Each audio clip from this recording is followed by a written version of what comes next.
When it comes to breathing, it is probably one of the highest priority functions you can optimize for.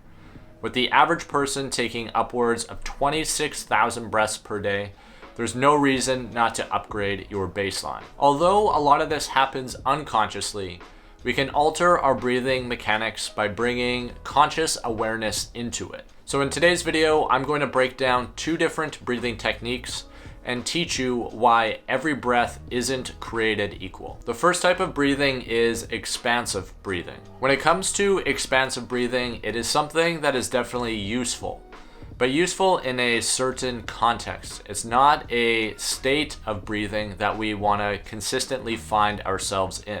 And the reason for this is it typically triggers a sympathetic response in our nervous system, which you can simply view as just our fight or flight mechanism.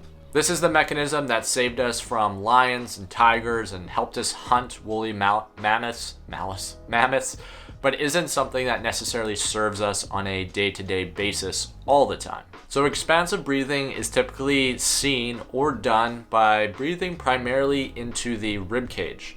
When I say expansive, what that simply means is just creating space. So I can be creating space in my rib cage, I can be creating space in through my abdomen, and depending on how much space or how much air I'm taking in and how much space is being created is going to determine how expansive the breath ultimately is. How expansive or how much space is being created is going to determine the level or state of stress my body might potentially be under. So as an example, if I'm going to be running a marathon or if I'm going to go play basketball, you're going to notice that you almost automatically move into a more expansive state. And the reason for that is your body is trying to generate or create as much oxygen as possible because you're depleting it at a higher rate through your mouth. This type of breathing can also be useful to take you from a lower state of stress to a higher state of stress.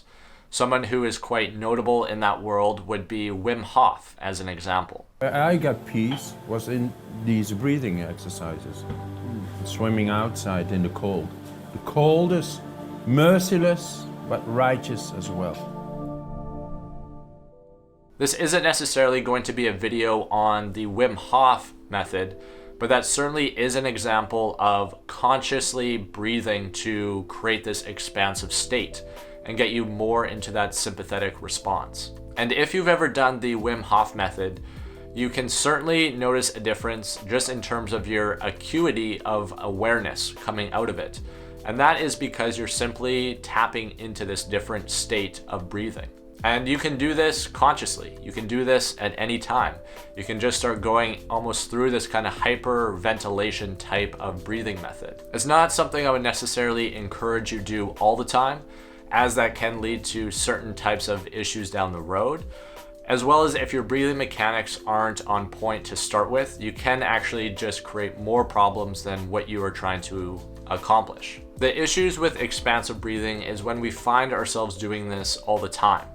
When we find ourselves just sitting on the couch, interacting with someone, or doing something that is pretty low-key stress, and we begin to go into this more expansive state of breathing. What you might notice is before you go in for that job interview or you stand up in front of some people to public speak, is you start to go into kind of this chest breathing or even breathing up into the neck here. And there are receptors around all these tissues, very tightly knit with our nervous system, that is going to take you into that higher state of stress, which in that context isn't something that would necessarily serve you at that time. So just like all things, there has to be some type of counterbalance. And we find that in restorative breathing.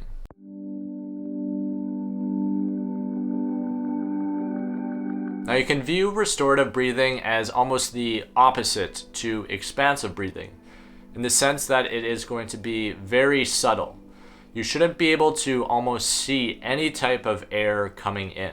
And just like the expansive breathing activates one part of our nervous system, so too does this type of breathing. Restorative breathing is going to activate our parasympathetic breathing, which you can simply view as our body's mechanism to restore as well as regrow certain aspects of our body. This is often met with sensations of feeling calm or tranquil, and just kind of at ease with anything that is going on. This is the place that we ideally want to operate from for probably about 90+% of the time.